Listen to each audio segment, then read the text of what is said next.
Now to a developing story. The man accused of shooting 3 HPD officers is now in jail. Officers arrested 31-year-old Roland Caballero after an hours-long standoff last night. From the shooting to the suspect's arrest, we've got team coverage of the story, beginning with our Kathy Hernandez. She's live from the scene where the standoff ended. That's in 5th Ward. Kathy, what's the story out there? Good morning to you. It ended last night, but take a look right behind me. Investigators are still here. That is the house where the suspect was holed up for hours last night. Sources say the suspect is 31-year-old Roland Caballero. Caballero has a long criminal history and has been arrested multiple times since 2008. He was wanted for aggravated robbery with a deadly weapon and unlawfully carrying a weapon with a felony conviction.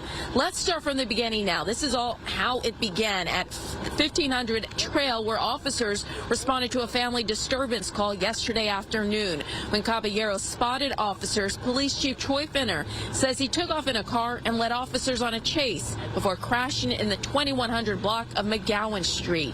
That's where this dramatic cell phone video was captured. Finner says as the officers got out of their cars, the suspect immediately opened fire, hitting 3 of them. The officers also returned fire. Finner says the suspect carjacked a woman in a white Mercedes-Benz at gunpoint and then led officers on another chase to a home on Lockwood and Lyons. Finner says the suspect then barricaded himself inside this home for hours and continued firing at officers. This is where SWAT and hostage negotiations teams tried to talk to the suspect. They say he walked out of the home with his hands up at about 7:45 last night. The suspect had a gunshot wound to the neck at the time of his arrest. Right now it's unclear if it was from an officer or self-inflicted wound. Just how dangerous it is out here for the police officers and also general citizens, and we got to get really intentional on addressing that.